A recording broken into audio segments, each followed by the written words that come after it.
Hi everybody, in this video I want to talk about some basics of citation for academic writing with a focus on Chicago or Turabian style or format.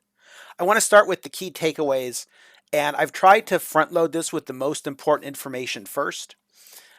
The most important thing for you to remember is that you need to cite information as you use it in your writing. You can't just put a references or bibliography page at the end. That's required, but it's not enough. You have to cite information as you use it. Everyone knows to cite direct quotes, but a lot of people forget that you also have to cite when you paraphrase information or when you summarize information from your sources. So in general, most of your paper writing should be paraphrased or summarized. You really don't need direct quotes in most situations. In history, we usually use the Chicago format or Chicago style. This is also sometimes called Turabian. Those two used to have some differences a couple of editions ago, and they are maybe diverging again a little bit. Chicago recently has been updated and Turabian hasn't quite been updated yet. But for the most part, for what you're being asked to do in a course, they are going to be the same. And so when you hear someone say Turabian, you can just think to yourself, oh, Chicago. And if you hear someone say Chicago, you can think to yourself, oh, Turabian. This is going to be really a generalized overview. Your library's website does have resources on citing in all different citation formats that are commonly used, including Chicago. Sometimes Chicago is called CMOS, which stands for the Chicago Manual of Style. So you also might see it referred to as that. So again, I cannot emphasize this enough. You always have to cite when you use information you find from a source. You need to cite even when you put the information in your own words. When you paraphrase information, when you summarize information, which you should do, you still need to cite it. The number one problem that students have in my classes where they lose points that they shouldn't lose is that they haven't cited or they haven't cited everything. Cite your sources as you use them. Now, sometimes people think if something is common knowledge, like a fact, that they don't have to cite it. And that's true, but be really cautious with this. So think about, did you know something before you read about it? Could you already have explained it to someone else? As you were researching, did you find the same information in multiple sources that didn't cite each other? Is it something an educated adult might know or a basic fact? So capitals of states, basic facts. People understandably would know that. George Washington was the first president of the US. Sure, those things probably don't need to be cited. But if you're talking about what Washington's political philosophy was, you do need to cite that, even if it's something you learned in another history class, whether it be in college or high school or on YouTube. You need to cite it. Find the information, cite it. The other reason you need to cite sometimes even common knowledge is that what you're being asked to do when you write papers in history classes is to construct arguments. And for those arguments, you're trying to get your reader to agree with you, or at least say that you have a valid argument. And so as part of that process, you need to back up what you say with evidence. And so even if a question appears to be asking you an opinion question, like why was such and such important, that's not really just your opinion. It is your opinion, but you have to back it up with evidence, back it up with support from sources. So truly factual knowledge, the capital of Minnesota is St. Paul, doesn't need to be cited. But if you're talking about the process by which Minnesota became a state, that probably does need to be cited. If you're talking about how St. Paul became Minnesota's capital as opposed to St. Peter, that needs to be cited. Now, you are more likely familiar with APA or MLA format for citation styles. Those styles use parenthetical citations. You probably did that in high school or in English courses in college. Chicago uses footnotes in notes bibliography style. That's the style we're going to use in this course. The footnote always goes after the information being cited. It also goes after the period of the sentence, and that's different than where it goes for parenthetical citations, where it goes before the period. So notice my example here. Was the blah blah blah was the ultimate reason for victory in the war, period, footnote. So internal citations are also called in-text citations. You'll sometimes hear the word reference used in place of citation. I don't care what you call it, make sure you use them. Again, you need to cite whenever you use information from a source. Use it immediately after the information. Now, if all the information in a paragraph comes from the same source or multiple sentences in a row, you do not need to cite each individual sentence. It can come at the end of the last sentence of the paragraph. Typically, or the last sentence of the section that you're citing about, that you're using citations for. I will typically expect to see at least one citation per paragraph. Now, for an essay, you probably won't use a citation in your introduction or in your conclusion. Usually, again, if you think you need to, then do so. But definitely in the body of your essays, you do need to cite. And it's okay to have the same citation in multiple paragraphs. You might be referring to the same primary source or the same journal article or the same book repeatedly in your paper. Make sure you cite it each time you use it. Again, put citations after information from a source. Make sure the reader can tell what comes from the source and what doesn't. And again, if you have multiple sentences in a row that come from the same source, you can just cite the last sentence. You don't need to cite sentence by sentence. Remember that paraphrasing is putting information completely into your own words. It's not the same as just finding synonyms for the words in the original. So, for example, if the original sentence was "the king ruled harshly," you can't just find synonyms for king and ruled and harshly. And honestly, it's really hard to paraphrase at a sentence level and do it correctly. When you paraphrase, you're paraphrasing really from an entire section, likely, maybe even an entire chapter. So, a paraphrase like this might involve, why are you writing about this? So maybe you're talking about how people reacted, right? The citizens of the country were upset because of the king's overly strict rule. There you're using some of the same words, but you're putting them in a different order, a different syntax. You still need to cite that. Okay, that still has to be cited, but you're putting it in your own words. And it's almost always good to put things in your own words. A paraphrase is usually tied to material on a certain page, maybe 2 pages in a row. A summary is more general. It might be over an entire section. Summaries also need to be cited. Now, if you're summarizing something, you are less likely to need a page number. So if you're summarizing an entire section, it's probably okay not to have a page number. I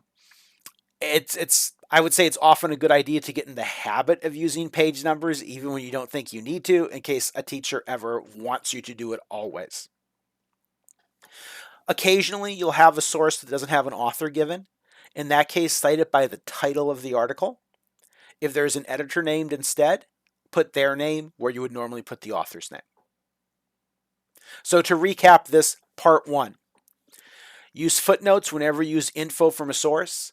The sources also has to be included in what Chicago calls a bibliography, but that is insufficient. You also need to use footnotes.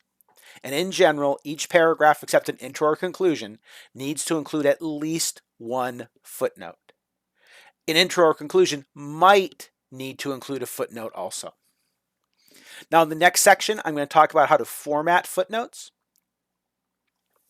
First of all, don't enter them yourself one at a time using the footer function in Word. Word will generate footnotes automatically. There are tutorial videos for that if you look at footnotes and Word. If you're watching this video as part of a class that I am teaching, there is probably a video about that in the class as well. Never have more than one footnote next to each other, so never ever do this. So let's say that the first sentence here comes from one source and the second sentence comes from another source. Please don't put 1, 2. You can put footnote 1 here right after the word conflict in the period. And then the next one after consequences in the period would be footnote 2. If you need to have just one footnote, put all the sources that that footnote uses together in the footnote itself. But never put multiple footnotes like this together like that. Also, never put footnotes in the middle of a sentence. I know you're going to see this sometimes in some of your reading, but Chicago doesn't really want you to do that. I speak from experience because I've gotten in trouble for doing that. Here's an example from a book. I just use books that I happen to have near my desk as I was doing this. So this is a book with 2 authors. This is what a footnote would look like. In a footnote, it's always first name first. So it's James S. Olson and Heather Olson Beale, and then a comma, in italics, name of the book, The Ethnic Dimension in American History. This happens to be the 4th edition, so after another comma, we put 4th, ed period, and then with no comma there, and then in parentheses, the city and state, a colon, the publisher, a comma, the copyright year, closing parentheses, a comma, and then the page number that your information came from. So your reader should be able to look up in the book and find where you found your information to find out more about it, to find the context of that information. Here's a journal article. Again, author's name, title of the journal article in quotation marks, the name of the journal in italics, and then the volume number of the journal. Here that's 42, comma, the number of that volume. So this is 42, volume 42, number 5. This is the only time we abbreviate number like this in Chicago is in a footnote or in a bibliography entry. And then in parentheses, the year of publication, a colon, and then the specific page number of the information. Don't include all the pages of the article. Include the page number you found the information on. Again, you might sometimes have 2 pages, like maybe it started on page 570, it went on to page 571. Rarely, if you're doing a really sort of broad paraphrase, it might be 3 pages, like 570 to 572. But don't put like a really big page range there. Now, what to do when you use the same source multiple times? If they are being used in a row, you may use the abbreviation IBID. That is capital I, BID, period. It always is followed by a period because it is an abbreviation. It comes from Latin. Now, IBID is kind of old-fashioned, and some schools are moving away from it. So you may see in your library's information, oh, we don't use IBID. That's fine. You don't need to use it then. I personally like it in this context because it's much simpler to use. It's shorter for you to type. So here's an example using IBID with that same journal article I gave. So my initial citation comes from page 570. My next footnote, same page, so I just put IBID. My next footnote, same source, but the page changed. And so each time the page changes, I just put IBID, notice period, comma, new page number. And then if the pages stay the same in a row, then I just use IBID by itself. So footnote 8 is also coming from page 575. Now, if you don't want to use IBID, or whenever you have some other entry between entries, you can use instead a shortened title. So in this case, you use the author's last name only, and you will shorten the title of the book or the article, usually to 2 or 3 or 4 words. So here's an example like this. So footnote 1 coming from the book I used as an example. Then notice footnote 2 is a shortened version of the title. So, and the author's last names only. So Olson and Beale, comma, ethnic dimension, comma, page number. Footnote 3, Olson and Beale, ethnic dimension, page number. Footnote 4, different source. And then footnote 5, I'm going back to Olson and Beale again. So again, I use a shortened title. So you should use shortened titles for subsequent references back to a source. I do want to mention direct quotes. Now, you seldom need to use direct quotes. If you do, make sure the direct quote is exactly correct. In general, a rule of thumb is that no more than 10% of a paper should be made up of direct quotes. So in a 500-word essay, no more than 50 words should be directly quoted. Obviously, direct quotes are put in quotation marks. They are also cited with a footnote, just like paraphrased and summarized information is. The only difference is they use quotation marks. If you leave material out in a direct quote, you need to use an ellipses, the 3 dots. You don't need to use them if you've left out material at the start of the quote or at the end of the quote, unless that might confuse your reader. If you add material to the quote, put it in square brackets, not in parentheses. So you might add material to give additional information or to add clarity. You probably won't do that often either. Very rarely, you might see an error in a direct quote, or the direct quote might have language that might be offensive to a reader. Usually, it's best to restate the material. If you can't, put the word sick in italics immediately, in italics and in square brackets, immediately after the incorrect material. Now, please don't use sick for primary sources from back in the day that are spelled correctly for the time period. If, like, every other word is misspelled in a primary source, which you may find in someone's like diary or letter or something, don't use sick each time. That just draws attention to it. Sometimes people try to use sick to make fun of the author who is using incorrect grammar or what is considered incorrect grammar. Please don't do that. So avoid overusing sick. You probably will never need to use it. Or let me say not say never, but you will very rarely need to use it, and you may very well not need to use it in this course or in a specific course. Again, whenever you change something, it should be in brackets.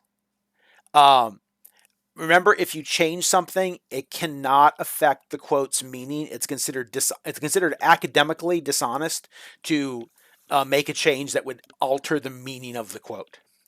So, for example, in my made-up one here, I changed this to past tense.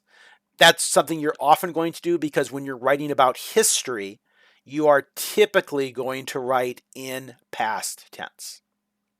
This is the wrong citation. This is a citation in author date format, and I should have fixed that before I made this video. I apologize for that. So brackets like this, but then we're going to use a footnote. If you, for some reason, have a lengthy quote which is described as 5 or more lines when you type it, special rules apply. I strongly recommend trying to avoid block quotes. But if you feel that you must use it, here's what you need to do. First of all, always introduce a block quote with your own words. And this is true in general with all types of direct quotations. You always want to connect a direct quotation explicitly to your writing, to your argument. Otherwise, you have what's called a floating quote, and you want to avoid floating quotes. So for block quotes, but truly for all quotes, connect them to your own writing. So for a block quote, introduce it with your own words. If you introduce it as with a complete sentence, follow that sentence with a colon. If your intro ends with a word like the author notes or claims or asserts or the past tense forms of those, then you would follow it with a comma. Now here's the big difference. Block quotes are indented. Each line is indented. So like each line is like the start of a paragraph, like it's that indentation. And it is also single spaced. So even though you're going to double space your essays, block quotes within those essays are single spaced. Now, if you're quoting a really long thing, like an entire paragraph, and it's the start of the paragraph, then you will indent the first line more. And that's in the example that I've given to you from, I just pulled it of something that I've been writing, which the content here doesn't matter. It doesn't deal with likely with the topics you're going to be studying this course. Um, so here's my introductory sentence, blah, blah, blah, blah, blah. It's a complete sentence. So I've ended it with a colon. And then this block quote is very lengthy. It is an entire paragraph. And so I've indented the first line, just like I would indent the first line of a paragraph. And notice the entire block quote is single spaced and is also indented. You'll also notice that I have eliminated some of the information in the middle of this very lengthy quote. So I'm going to stop this video here. I'm going to have a follow-up one about bibliographies in Chicago style. Obviously, you need to have a bibliography. Almost everyone recognizes that. That's very seldom a problem with a student's paper. What people get in trouble with and what hurts their grades is not having internal citations, which in Chicago means not using footnotes. Please make sure you cite the information you use as you use it. If you have questions, please reach out. Thanks for watching.